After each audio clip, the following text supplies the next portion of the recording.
Through the series, we aim to bring expert insights to both existing members of the legitimate leadership community as well as new people who've joined the call. Today's discussion aims to uncover some of the less obvious opportunities which are available to leaders. I think that we spend a lot of time talking about things like automation, talking about things like the increasing legislative environment. We talk about things like sustainability and how we're going to deal with some of those challenges. But today isn't about those things. Today is about how do we see some of the leadership opportunities which exist in the manufacturing space. And for those of you who've joined the call who aren't in the manufacturing space, these ideas will apply, I'm sure, equally in some of the environments that you have or that you come from and are more familiar with, albeit maybe with slight adaptations. So if you do come from a different environment and want to understand how these ideas might adapt to your environment, please engage us in that discussion through the chat as well. Right, so we're going to be talking about things like output metrics and how a focus on output metrics and a change in focus might be an opportunity for some organizations. We're going to talk about things like the role of HR and how a shifting perspective on HR might be an opportunity to excel and to build in sustainability into your organization. And we're going to talk about, Sean is going to talk specifically about how seeing continuous improvement through a different lens might be a good idea for your organization.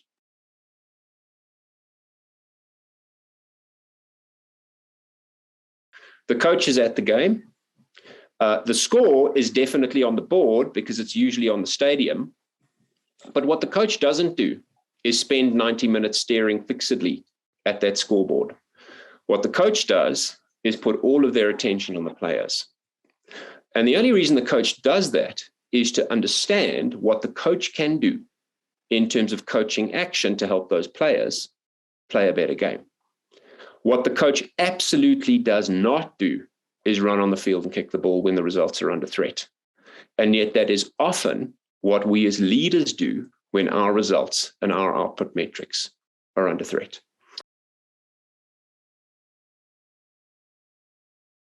If I have a cell phone and it stops working after 3 days and I take it back to the manufacturer and I say to them, look, my phone's not working anymore. And they said to me, that doesn't matter because we have fantastic trust in our organization. We have really high standards. You know, nobody got hurt last month. As the customer, I would say, that's all well and good, but I want a phone that works. And shareholders have roughly the same perspective. So there's no doubt that customers and shareholders have their eye on the result, on the outcome. So how do we internally put our result, our focus on the things that matter in terms of getting there?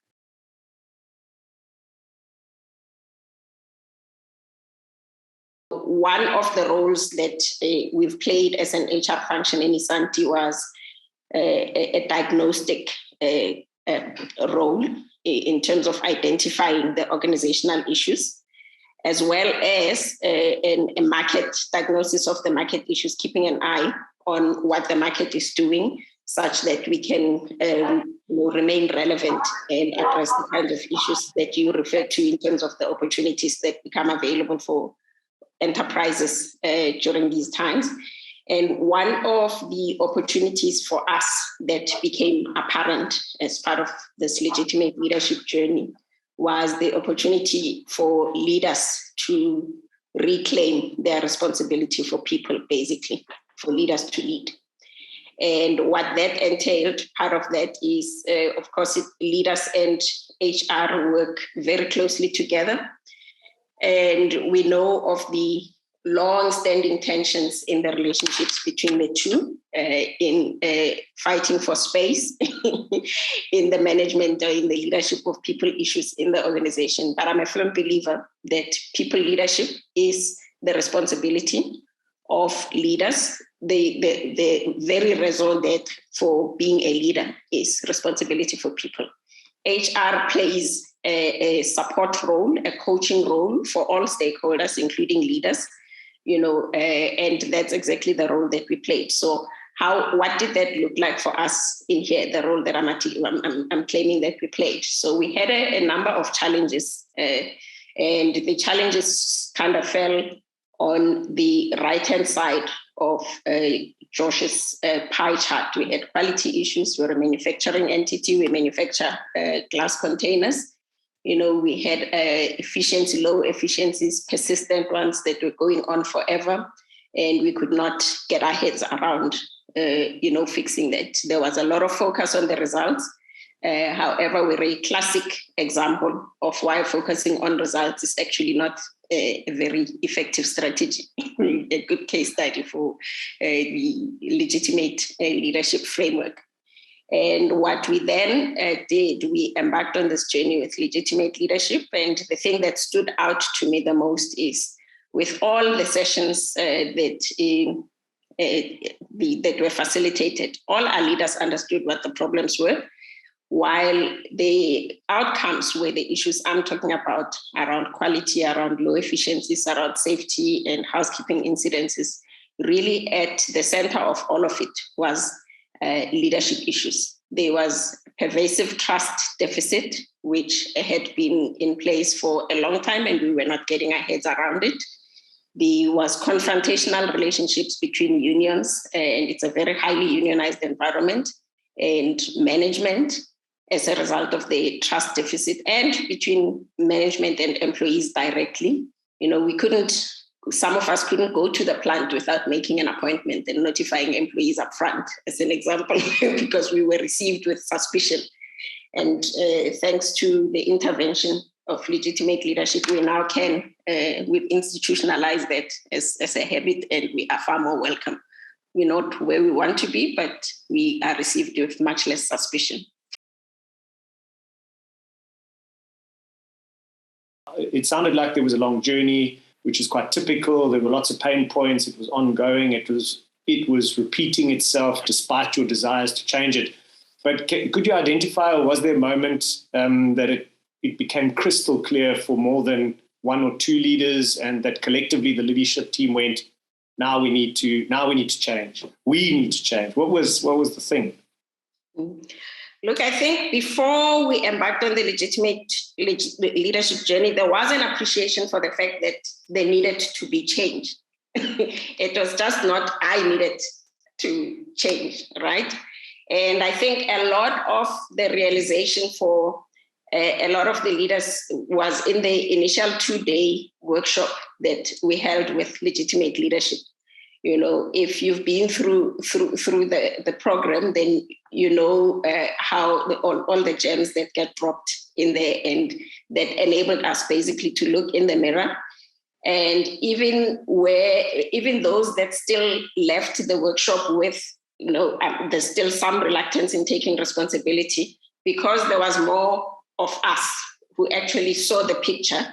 And some were going along just because we decided and committed after the 2-day workshop collectively that we were going to do it along the way at different stages. So there wasn't one moment where all of us went, I see it. But there were different stages of the process where a number of us would kind of catch that aha moment, and it would kind of snowball to everything. And what I also found is that as more of us were rolled on to the framework, and we're seeing the impact of what was happening as we implemented the tools that legitimate leadership gave to us, and we saw the results and the turnaround that it helped us achieve.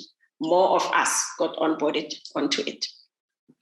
So it wasn't. Mandisa's insight is helpful that it is a journey. You don't get everybody on board at once, but what you do need, and I think this is the thing that is often most difficult for leaders where I work one-to-one as a coach, is that it takes time to build a new lexicon of language around what is leadership. It's a $90 billion business that's been selling people ideas for a long time. And I think there's some very interesting ways of thinking about what leaders are or what their jobs are. And until you have a shared view of it, you can't change. So I think that's what I take from Mandisa's answer, was that there was a slow journey to getting everybody to have a shared language and a shared perspective on the mechanics of leadership, and that some experimentation had to happen on the way for them to see the ROI. I want a better phrase, but once that happened, momentum obviously became their friend. So that was helpful. Thank you.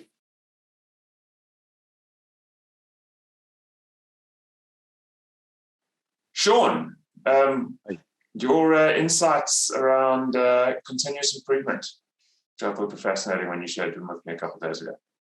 Yeah, I mean, if we go back to the whole focusing on outputs and instead of the inputs, I mean, it's quite in the CI world, in the operational excellence world, it's well documented that the best thing to do is to focus on what goes in, and you'll get good outputs on the back end of it. The difference is that people get in the way, and we end up in high pressured situations, normally with customers shouting at you to get things out the door, and you end up changing your behavior. You end up abandoning the things that you actually know work well, and you do end up stepping onto the football pitch and playing the game. And manufacturing specifically does attract particular types of people, particular engineers, that kind of mechanically minded people as well. And they end up, all of us, me included, in go and try and solve the direct problem to get those KPIs back on track. And when you've done that enough times over enough years, and you've realised that on average it hasn't made any difference, you have to start appreciating that maybe you're not doing what you should be doing. And that's where I think legitimate leadership has made a massive difference to my leadership style, in that it's so important to give people the tools to carry on and do the right things when you're not there. And the only way you can do that is to engage their will, so that they are willfully doing the best they can do. And in my experience, I've seen that occur best when leaders start to focus on standards.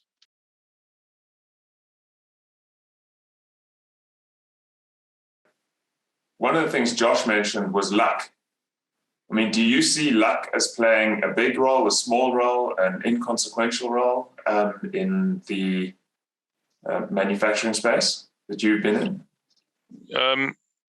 Yeah, it plays a big role. There are also all sorts of factors out of your control, and if you're in a high mix environment, that's even more. And what I mean by that is lots of different products. That's even more elevated, but you'll never know when the next power cut's around the corner. Who could have predicted COVID, for instance, and the impact that had on businesses and the way we had to work around the world? You're never in control of these things.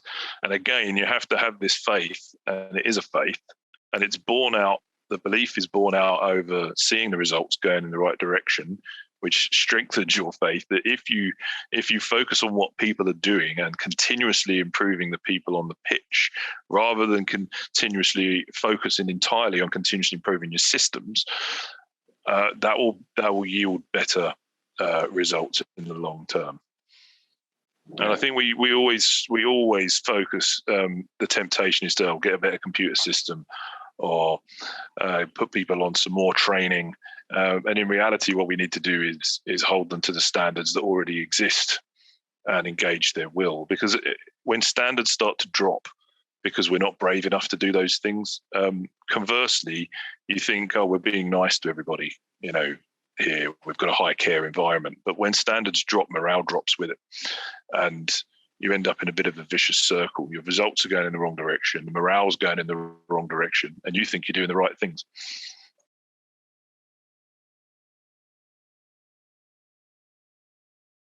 Yeah, I mean, it's courage. You have to have the courage of your convictions, and being a leader is about holding high standards for yourself and other people around you. And sometimes it's a lonely place to be, and what you've got to do is have that faith in yourself and in your methodology, and stand your ground into the things that you know are right, even when you're under pressure, and it will bear fruit for you in the future. Great, thanks, Sean. Mandisa, one thing to take away from your side? Choice. Leaders have a choice to spend their time on leadership issues, and it yields the best results from my experience. Yeah, brilliant. Josh, in closing. Coming back to Graham's point, patience, perseverance. you can put these crazy ideas, as we say, in people's heads, but you absolutely have to invest the time and effort in showing them how to actually use their time effectively. Coming back to Sean's point about management practices, we know all of that. You've got to spend time showing people good leadership practices. That's the thing that takes time. And so you've got to persevere through the ups and the downs. I think that's how you get better at doing this. Right. Brilliant. On that note, thank you, everybody. Have the courage to make the right choices and persevere with those choices.